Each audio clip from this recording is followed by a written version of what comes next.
Thank you for attending the Earth Talks seminar today. We have Dr. Camelia Kantor. She'll be giving us her presentation, Bridging Worlds, How Geography and Nematology Research Converge Through Stakeholder Input. She's the Associate Director for Strategic Initiatives at the Huck Institutes of Life Sciences and an Associate Research Professor here at Penn State, who brings 15 years of experience in strategic planning and leadership across higher ed, government, and industry. Highly experienced in fostering collaborative research and training environments, she excels at uniting multidisciplinary teams to find common ground and design and implement strategically positioned initiatives that drive impactful outcomes. With a deep understanding of group dynamics and an adaptive approach to change, Dr. Kantor has facilitated results-driven research initiatives that have led to successful cross-disciplinary collaborations, resulting in over $30 million in extramural funding. Her fresh perspective, innovative mindset, and enthusiasm have inspired creativity, making strategic planning for complex projects not just effective, but also engaging and transformative experience for stakeholders. So please, welcome Dr. Kantor. Thank you very much. All right, so thanks, first of all, for taking the time to come in person. And also, I don't know who's online, but thank you as well for joining us online. I have a bit of more of an outlier type of presentation because I consider myself as a nomad, and you'll understand soon what nomad means. So I will try today to cover a few topics. This is part of a series under broader impact. So I will try to talk about what I see as broader impact and how they're evolving. Also, we'll be talking about the value of interdisciplinarity for broader impact and how engaging multiple stakeholders is extremely important in broader impacts. And then ultimately, I'm going to provide a few case studies where we're going to talk about how can we have a bigger impact.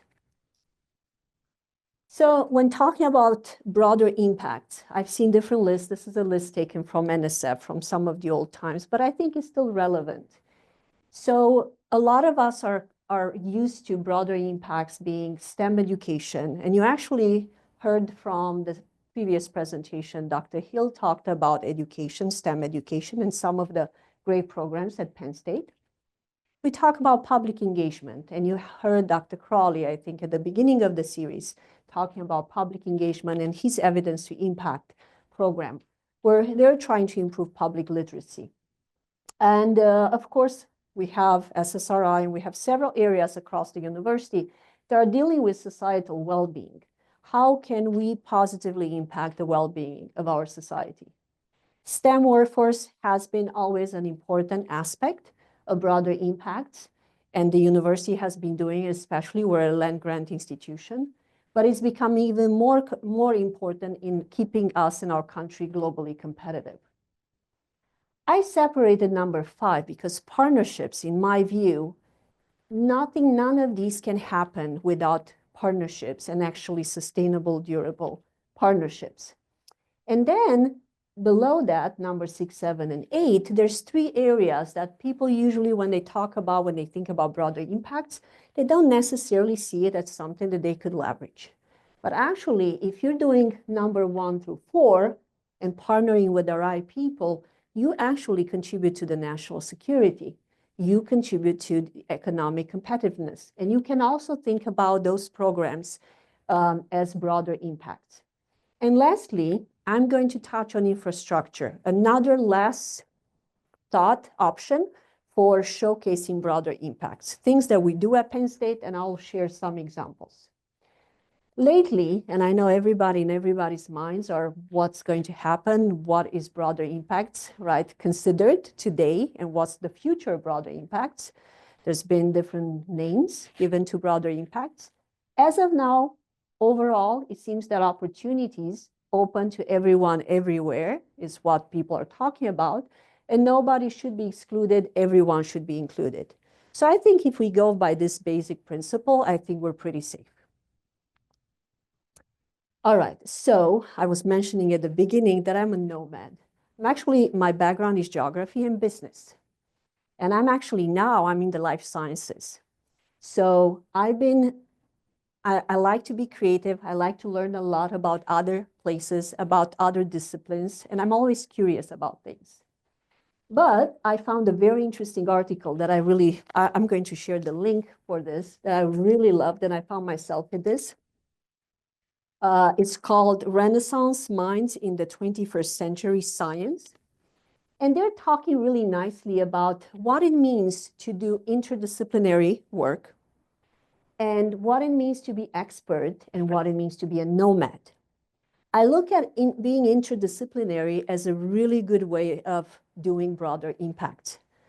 It makes perfect sense. It's logical to think that if you're working across disciplines, you're going to reach out more audiences and you're going to work with more people. Well, more, at least different kind of minds, right? The problem is, as evidenced in this particular article, the expert's dilemma is that the more you engage with interdisciplinary communities and you start learning about the others, you're losing, because we have a life and we also have only 24 hours of a day, right? You're losing some of your expertise in your own domain. So you gain and you lose. You gain on the broader impacts, you gain on the creativity, right? But you're losing credibility with your own peers. So it's a give and take that you need to decide how to do. And it's very interesting if you go back into the Renaissance times, actually those cafes where people came together to understand from each other, this is what led to some of the most creative discoveries. And we hope to continue to have that. So as I mentioned, I'm a geographer, but I'm going back to an older definition of what geography is. And it's very interesting, like even across centuries, I think geographers are some of the best nomads. And I'm not being biased here, but we are really nomads because we look at things from different perspectives and across disciplines, right? In the past, actually, if you read this definition, it's a bit more focused. But if you look now at what the major fields of geography are, really, and the cognate disciplines, is really all over the place, if you think, which allows you to be creative, not just at night, like they're saying in this article, but also during the day. They were talking this particular article also about if you want to not lose so much of your credibility, it's important to also leverage when you're doing interdisciplinary outreach and work collaborations to maybe focus more on cognate disciplines, the closer disciplines to your own discipline. And that maybe helps also with your publications and your citations, other type of impacts that we usually seek in academia, right? It's very interesting though, because when you look at geography, what are cognate disciplines? It's quite challenging to really narrow down. Continuing, moving from interdisciplinarity to partnerships, which was the middle broader impact section that I was talking about. Really, it's very difficult to do anything without the proper partnerships. And we have here really the trio, federal, state, local, that are very important in making sure that we have the right collaborations and partnerships. Now, I'm going to jump into the next. What kind of partnerships? Who should we actually support? And again, many times people think of broader impacts as let's do some educational programs. Let's do some work for development because we're an educational institution. But we're in a really good position with the land grant institution where actually our stakeholders are very, very broad and really, really diverse. So from my perspective, small farms are really a good target to be for us to do broader impacts. And actually, I participated in a recent hiring interview. And one person who came from outside says, like, I don't think we need to save the small farmers. I think we should focus on the large farms. But at the same time, the person was talking about staying relevant as an institution. Where can we stay relevant? And in my mind, it's more difficult to stay relevant for the big farms as compared to being relevant to the small farms. So there's areas where us as a university, we can really have a significant impact. And what are the small farms? What do we need them? They really contribute to the local economies. They provide income to support their families. They're reliable, really relying on that income. They're pillars of their community. So once you work with them, you're also thinking of collaborating across and with others in the community, and you start gaining the trust of that community and other things. So one model that I was thinking that would be really interesting for the university is to leverage the land grant institution to actually work with the small farmers and have our students have programs like internships where students can actually go and maybe stay in the farms, at the farms for, I don't know, weeks, maybe a few days. It could be any shape or form to really learn how to work in a farm.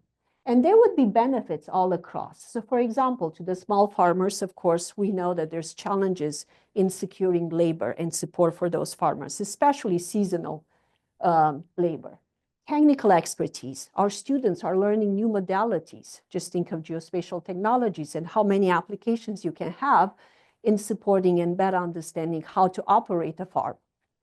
Creativity. The younger generations can come with creative ways of improving operations, not just operations, but really how to conduct businesses. And of course, if part of the initiative of the internship is also putting together a business plan where the students work with the university, with businesses, with the business faculty, and help the farmers understand how to be more profitable, then you're also meeting the economic competitiveness aspect of the broader impact.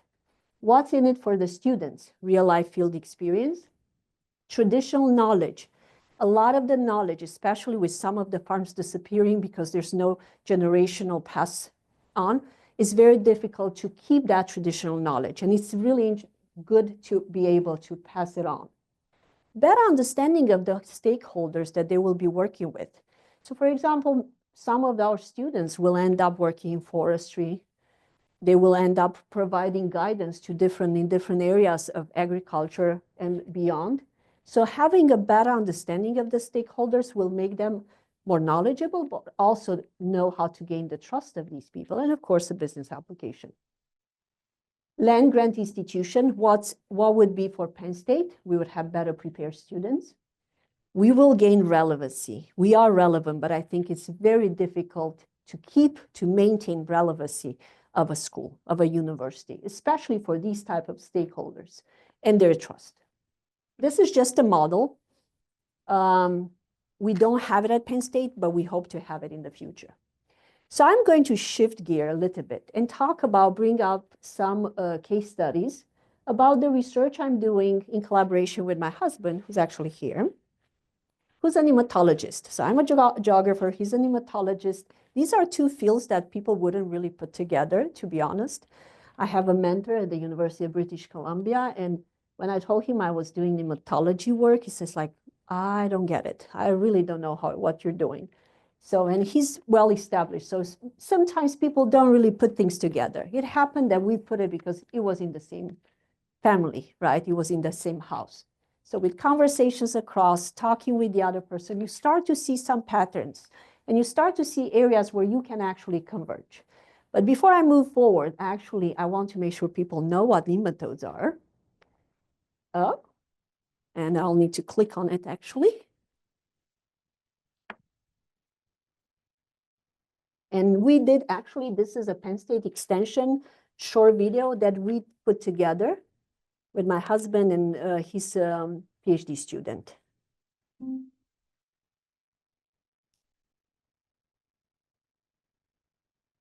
Hi, I'm Mankaval Goraya with Penn State Plant Pathology and Environmental Microbiome. Look at these small microscopic creatures. These are nematodes, North American beech leaf nematode to be exact. Their average length is smaller than 1 millimeter. These nematodes are largely responsible for beech leaf disease, a destructive disease ravaging the Northeast United States, responsible for the death of beech trees. Here at Penn State, we continue to devote efforts toward better understanding, mitigating, and controlling the spread of this disease. When you see signs of beech leaf disease, like dark green banding, leathery leaves, or even branch dieback, you'll know who's responsible. All right. So many thanks to the Penn State Extension educational team for helping us put this together. It was quite successful. The short seems to be, we have a longer video, but this was the most successful in terms of visualizations.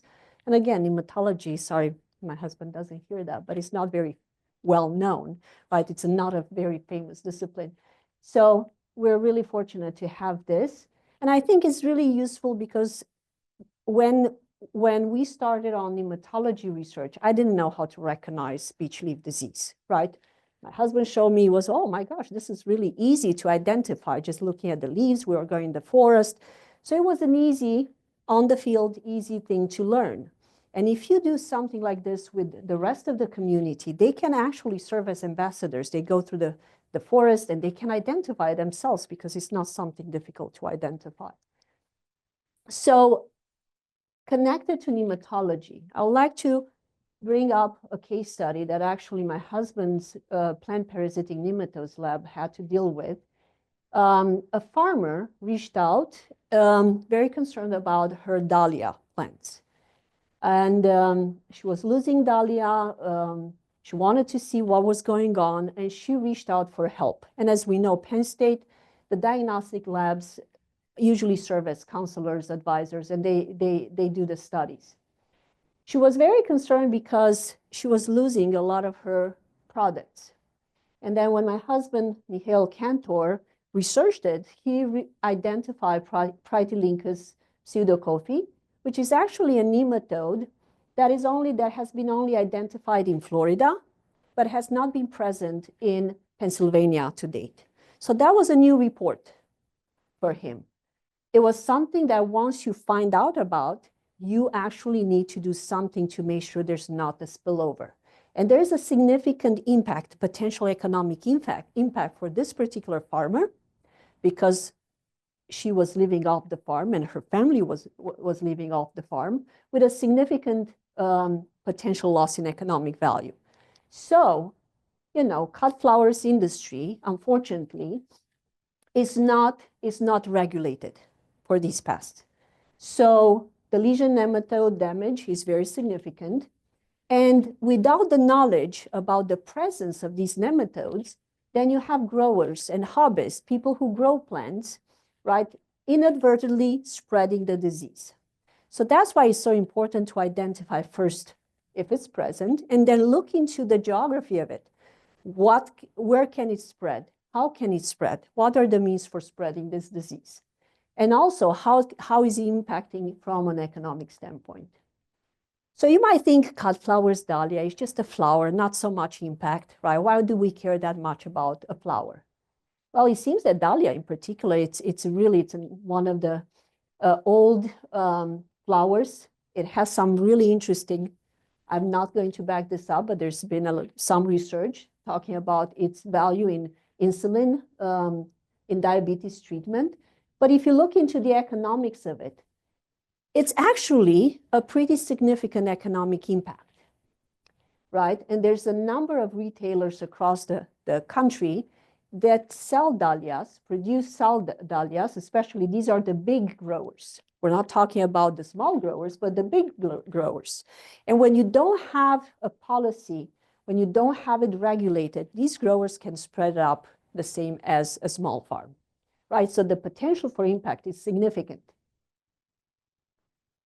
What's also interesting, if people don't really care about dahlia, the significance is the spillover effect.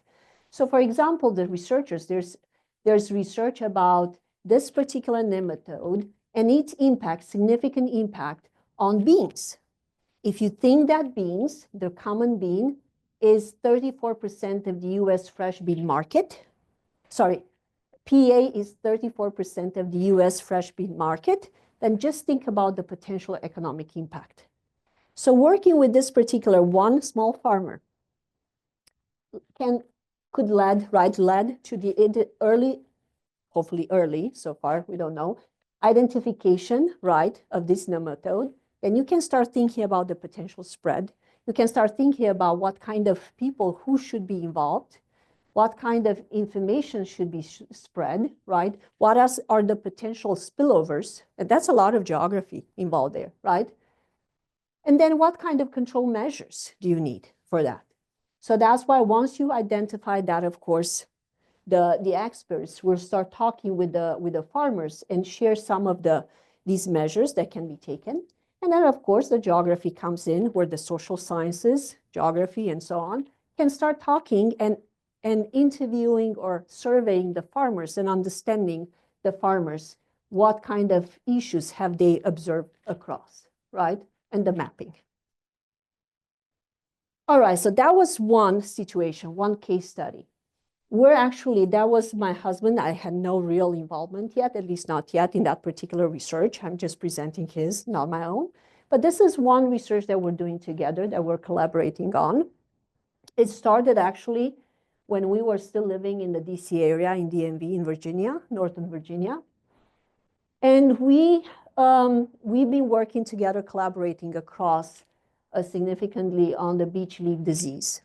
And beech leaf disease, you heard from the previous videos. I'm not going to play it again, but it's an emerging and rapidly spreading disease that impacts the beech. We don't know yet whether it impacts other trees. So currently we're just focusing on the beech, but it has spread significantly within very short period of time. So you can see in the map there, the BLD distribution. It started somewhere on the border with Canada, and it keeps spreading eastward. So we're looking now, we know we have 15 states where beech leaf disease has been identified, and one province in Canada, in Ontario. And of course, across the country and also in Canada, people keep surveying for the disease. In Pennsylvania, beech leaf disease has been found in all the counties, so it's very well spread. So what we're doing now, this is the intersection of geography and nematology. We've been looking at how is this disease spreading at the local scale? Is it the rain that's spreading it? Is it wind dispersion? Is it crawling? What's happening? So we've been setting up a weather station. We have a collection site that we've been collecting from since summer to fall 2024. And we've been trying to figure out what's actually transmitting the disease. What are the biotic and the abiotic factors of transmission? Is it rain splash? Is it wind dispersion? We were even looking into spider webs and collecting samples from spider webs. And then we also looked into aphids and slugs and caterpillars. And when we were in Virginia, actually we're in the forest, and we found a caterpillar, and we were thinking at that point that maybe caterpillar is a primary vector for the disease. We call that, actually our daughter called it Hope, and you're going to see it. Actually, this is a publication we put together, again, nematologists and geographers, and we identify some areas, some of the biotic and abiotic factors for the spreading of the disease. And this is Hope. I will play the short just to see how Hope is actually eating the leaf.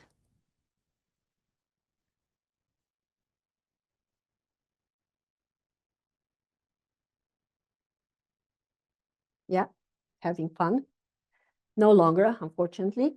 But Hope was really the first one, our thinking that maybe caterpillars are primary vectors for the disease. Then other thoughts were that actually birds may be primary vectors or secondary vectors. For example, a bird could be primary vector if the bird sits on a diseased tree and picks the nematodes and carries those nematodes in different areas. So you would have to follow their flight pattern, right, to understand how the spreading, the dispersal can happen. Or it can also be a secondary vector by eating the caterpillar and actually going and dropping it in different other places. So we're looking at long distance at this point. Is it insects, birds, mammals? Birds feeding on caterpillars, right?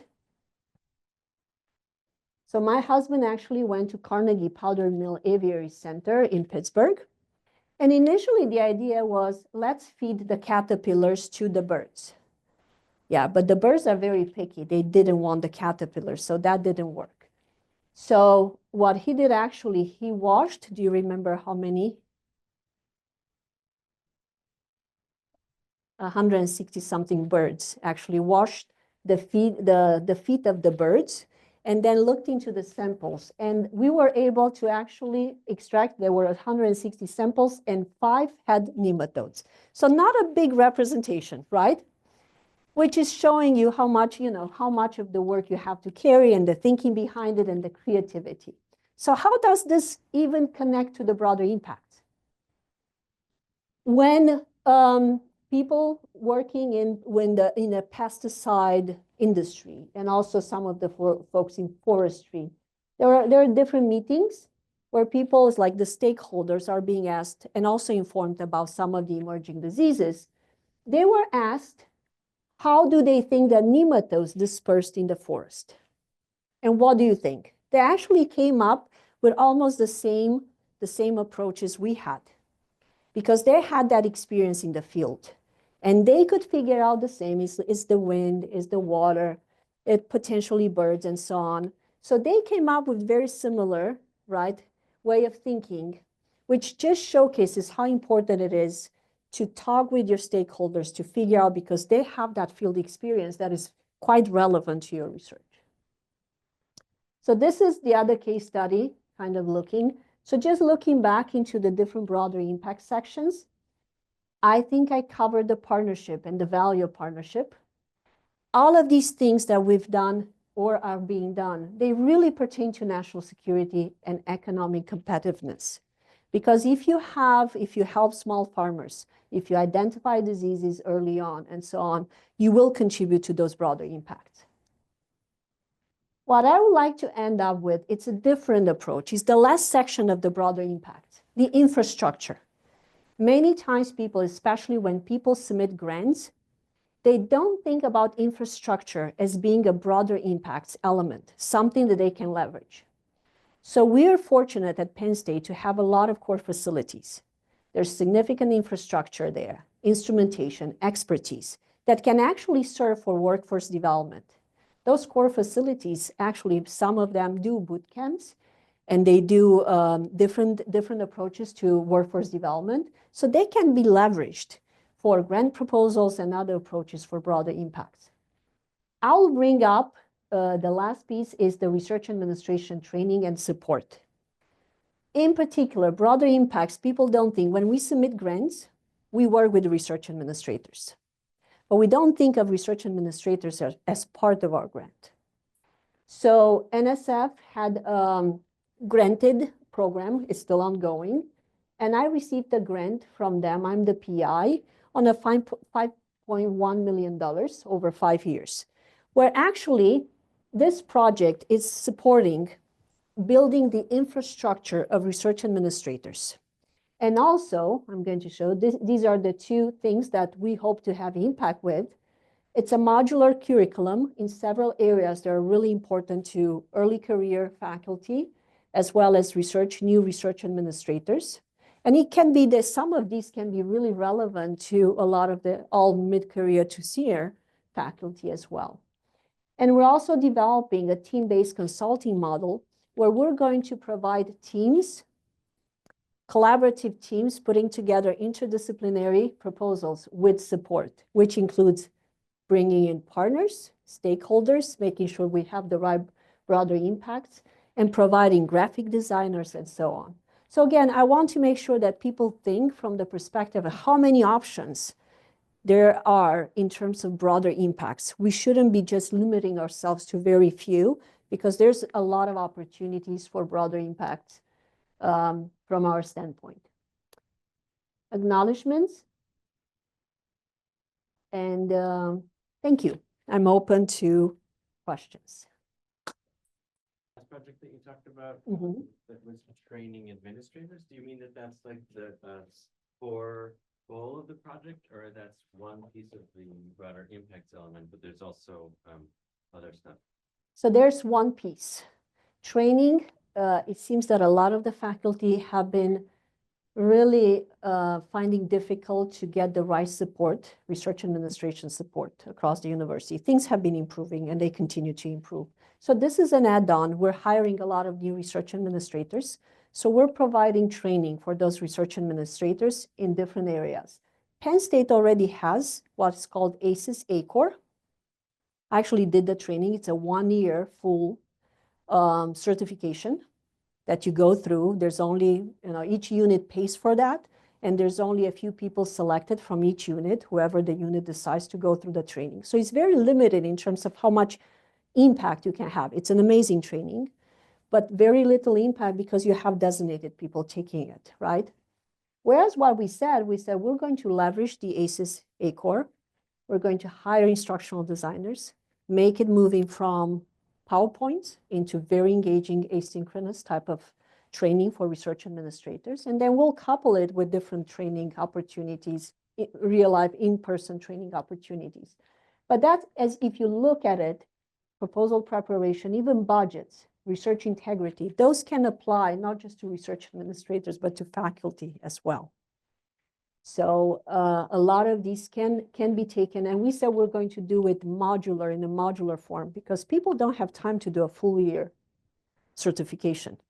So we'll be offering it in time, and it has, the broader impact is, of course, the first line is research administrators in some early career, but if you help them, they can help faculty better, right? So there's a multiplier effect there. And then on the other side, this is the second objective. On the other side, what we have, we're going to make a call for people who are looking at submitting for grant proposals, external grant proposals, and collaborate. And we're going to pick every year 6 projects, and we're going to provide the whole infrastructure, from designers to budget support, to connecting them with partners, to putting together, like even writing pieces of it. So we're going to help them significantly in putting those proposals together.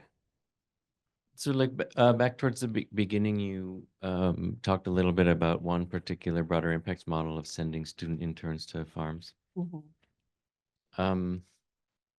One question that raised for me was, in general, like thinking about how much the broader impacts elements of a proposal should be sort of integrated with the rest of the research versus, sometimes they're more like separate things added on. Just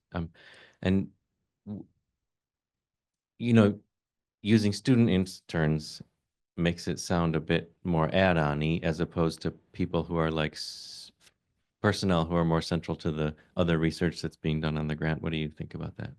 Yeah, that's a very good point. I think from my perspective, there's a lot on the research side that's being done already, but this model sort of took the model, changed it a bit from Friends and how Friends has been doing with their farms. So in the past, at some point, Friends decided that they wanted to give a work-life balance to their farmers because they couldn't get out. They couldn't have anyone to take care of their farms. So they were incentivizing, providing some funding for the farmers to go on vacation, and they brought people, families or whoever was available to work on their farms. I'm not thinking that our students would do that, to be honest. Like, there's a lot of responsibility, right? But transfer is like making what could be done here is actually you can have the students do it like a regular internship. You go to a company, right? You go to a company, you have a regular internship. You don't necessarily do a research. You go through all the steps, including making coffee, right? So there's different experiences, right? As an internship, I'm looking at what can you gain from it and what can they gain from you. And it's difficult. Ideally, you would have the research component, and that couldn't be eliminated. But I think it's going to make things more difficult in placing those students. And their focus would probably change because the output that they would be expected to have would be the research output. Whereas if you send them there to learn and contribute, right? And then the project is just a business project where they actually look into the financials of the farm. And they're trying to understand and working across to see where are you losing? How can we help you become more profitable? I think it's a different perspective here. And they also gain different skills. I would see this in the life sciences also because I'm a cross between business and geography. I do see a lot of value learning the business side, right, and applying it in the other field. So that's how I looked at it. But again, I wouldn't discount the research. Personally, I think it would be a bit limiting if we did it that way. Yeah. Thank you so much. Yeah. No more questions. We could end a little early today. We can thank Camelia for giving us her talk today. Thank Thanks, you. Camelia. Thank you very much. Appreciate your time. Next week, we're going to hear from Chris Widja. He is the director of the Earth and Mineral Sciences Museum and Art Gallery, and also a professor in the College Department of Geosciences. And he'll be giving the talk Museums as Partners and Broader Impact Activities. So we will see everyone next Monday. Thank you. Thanks.